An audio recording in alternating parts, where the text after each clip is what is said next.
Hello and welcome to another last minute racing video. Today we're opening some boxes. Okay, you guys get to laugh at me trying to work out how to unpack this stuff. Yeah, look, let's be perfectly honest. Anyone watching this video knows perfectly well what this is. If you don't, stop watching now. Actually no, we need the viewers. Don't stop watching, please. That'd be good.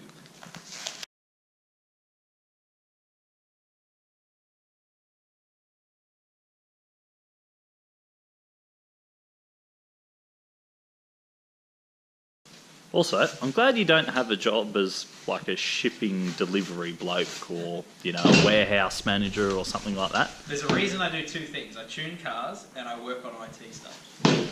Actually, I don't even do that. I sell IT. I literally talk for a living. Really. Just in case anyone who's ever watched a video of last minute racings, yeah, I'm sure you can understand that Damien can talk. I am a professional talker. Not necessarily about anything useful or entertaining, but talk nonetheless.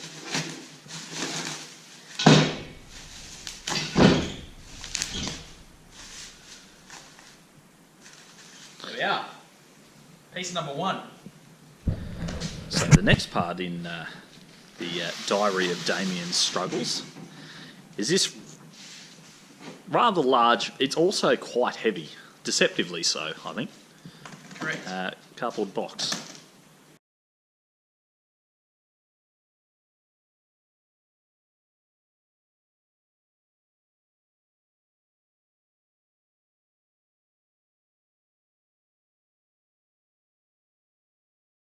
How we straighten the pipes on the standard exhaust, which weren't even remote. Literally, it was like someone who has a lazy eye. It's not good. It's very annoying to follow. It was. It was incredibly frustrating.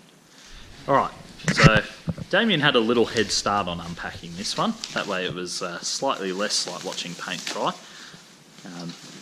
We've also discovered that instead of a single muffler, it has two what appear to be 3-inch barrel mufflers on the, I guess that's a midsection just before the diff. Centre pipe. Centre pipe.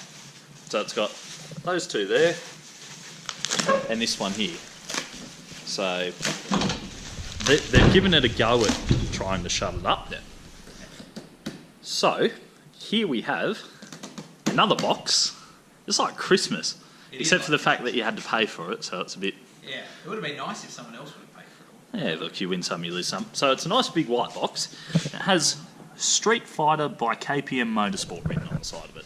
Yes, it does. So before I open it, I would like to thank David and the team at KPM Motorsport in Adelaide. They obviously produced the product that we're about to unveil. But unfortunately, when I ordered it, a crucial component was out of stock and wasn't going to be back in stock for a fair while. We sort of alliterated to David that we needed it by this weekend. And most manufacturers would have just said, oh well, tough luck. David physically got them to make us a one-off kit off the production line just to fulfill our order, and then also overnight freighted it, or overnight express freighted it from Adelaide to Canberra. So it left their workshop at I think 4 PM according to the logs on Thursday afternoon, and got to my delivery address at like 11 AM the next morning. Yeah, well done guys. I'm really, really excited to unbox it. Alright. So I'm going to do that. Get into it.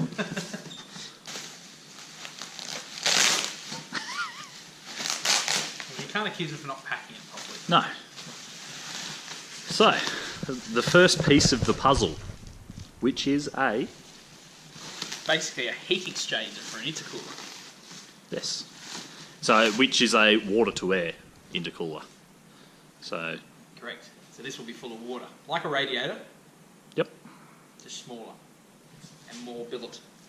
And more hand TIG. Look how cool the TIG welds are. Yeah, wow. Anyway, let's because put that on that cardboard over there for me. It's not very heavy.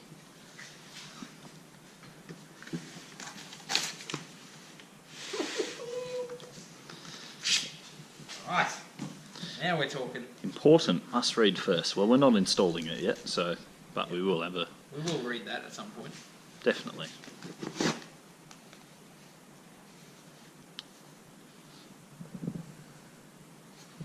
So, well, it's written on the box really. Not sure it needs explaining. Pretty self-explanatory.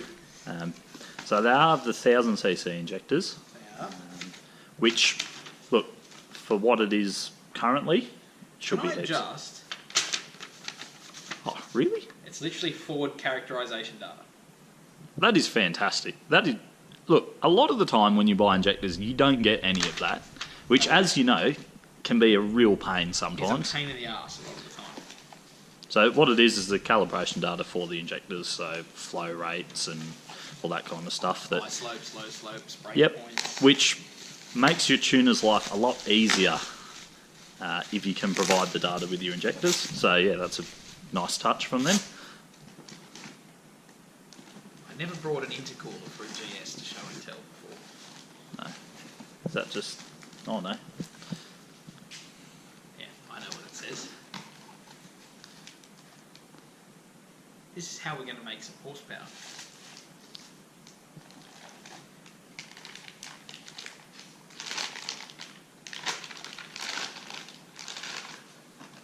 Wow. A solid supercharger pulley. So it's a physically smaller pulley. These are 70mm off the top of my head. Obviously being a physically smaller pulley, as your belt spins, it's going to drive the supercharger faster and harder, hence more power. This will be a reservoir, I dare say.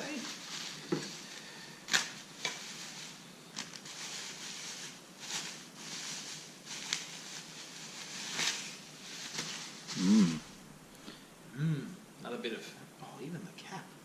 Feel the cap. It's all billet. Oh wow.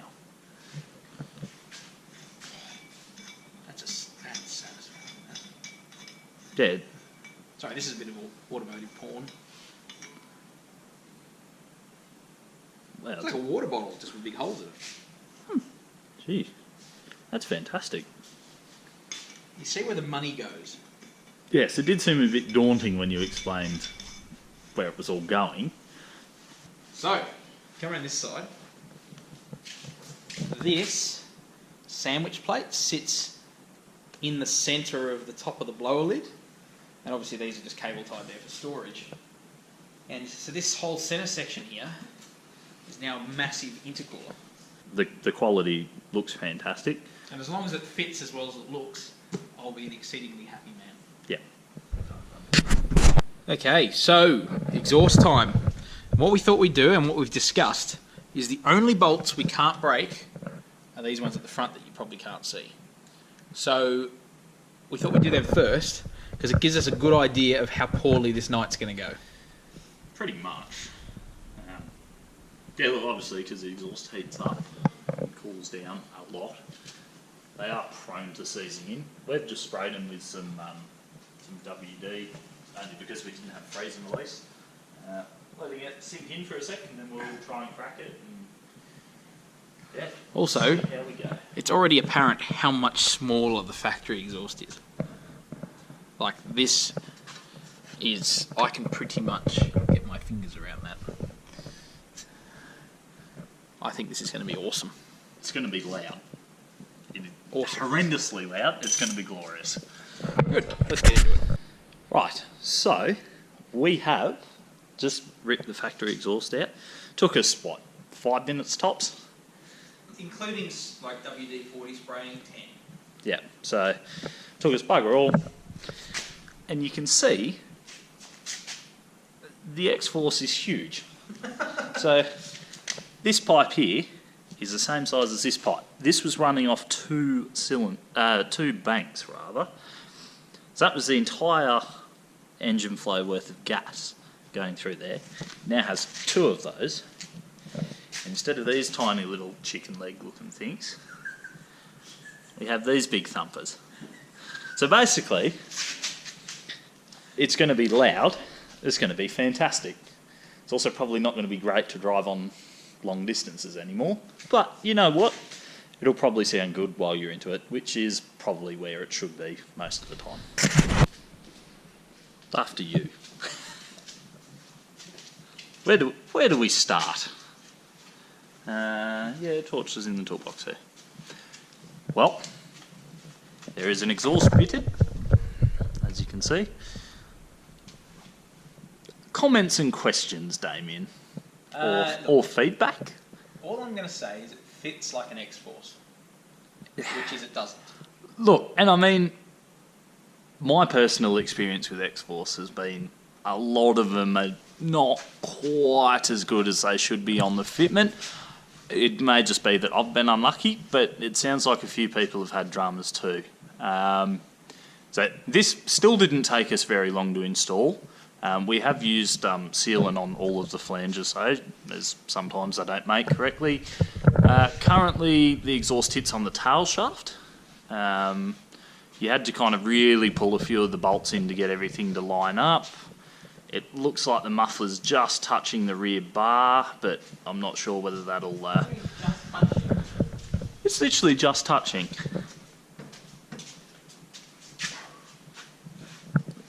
There's literally daylight in there. Just. Yeah. We could probably cut that if we really wanted to through there. Yeah, I'd say we'll probably wind up doing that. But, yeah, look, unfortunately, it didn't go as smoothly as we'd hoped. We assumed everything had just fit. That was stupid of us. However, look, in their defence, that exhaust is damn huge compared to the standard one. And look at that. Look at the professional fitment there with the tail shaft. But if you just take a sneak peek at how far that wheel sits down from the arch, when it's on the ground it will come up a good few inches, which I'd say will be enough to clear it. However, you know, you'd kind of hope that that you didn't have to be honest with you, like you didn't have issues like this. But look, it is what it is. So, shall we bring the car down and start it up?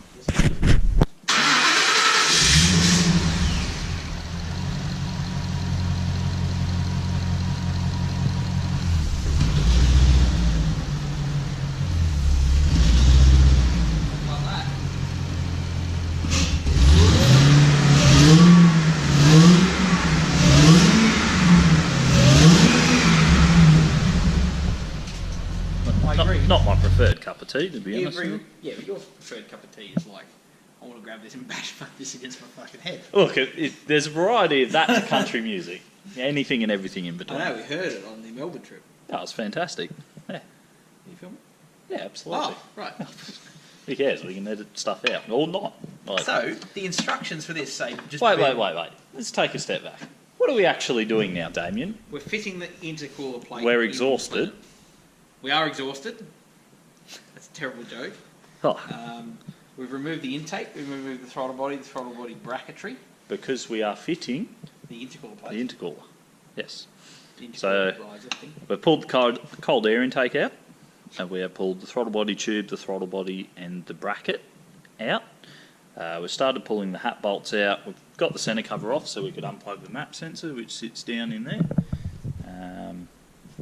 We have started pulling the front end apart a little bit for the intercooler, the heat exchanger for it, but we haven't kind of progressed too far with that. We figured more important things. And now what I'm doing is I'm just breaking my scuttle with this thing. Yeah, so they say you have to gently fold back the panel so that you can get to the bolts properly, which is what Damien is quite busy doing. I think that's probably going to be enough.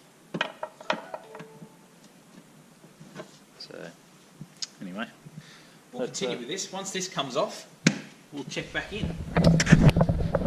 Well, here we are. Day 2.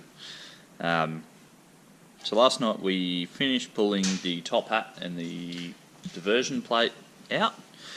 So in under all these rags is our blower in there, and that's basically the bottom half of the manifold, I suppose. We've also done the injectors, and Damien's currently drilling out the back 2 bolts on the hat here. So yeah, and then once that's done we can throw it all back together and then yeah, get on to tuning it. Alright, welcome back to the GS. As you can see, we put a blanket over the motor. We've done quite a lot. The intercooler sandwich plate is in there. We've had our wrestling match with the pulley. The new pulley is now on there, and it's even sort of straight-ish. That's all done. We're ready to put in the rest of the intercooler, the sandwich plate at the front, as well as the pump. And as you can tell, one, there's no sports bar, which looks incredible, I think. And there's no tub liner, it's over there, hard cover's over there, which is going to be for sale, by the way. Now we have to get to the fuel pump, which is sort of under there somewhere. And conveniently, all of these panels are riveted in and or spot welded in. So I think I'm going to be doing some cutting, which hopefully will expose the top of the tank, and then we can put our backup fuel supply in, which we'll show you in a minute. Alrighty, so another update. We now have the floor of the ute open. We have the fuel pump cradle out of the tank, that's why there's a rag covering it, so nothing falls in while it's apart. Damien is over here having a wonderful time trying to fit the 460 into the factory cradle. Of which we're missing a spring for. There you go. And I'm over there somewhere doing the wiring for it. We've still got a few bits and pieces to go back together, but yeah, it shouldn't be too bad. I like it. So, we just started her, just temporarily, just make sure no leaks or anything. So we've now done the injectors, we just did the fuel pump in the tank, which, by the way, we actually wanted to put a particular type of surge tank in this car. Unfortunately, it didn't arrive. So we've decided in the short term, we just put a 460 in the standard cradle, which fit amazingly well with a small modification.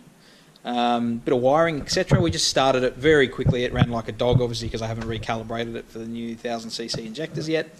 But it ran, which is good. It's got fuel pressure.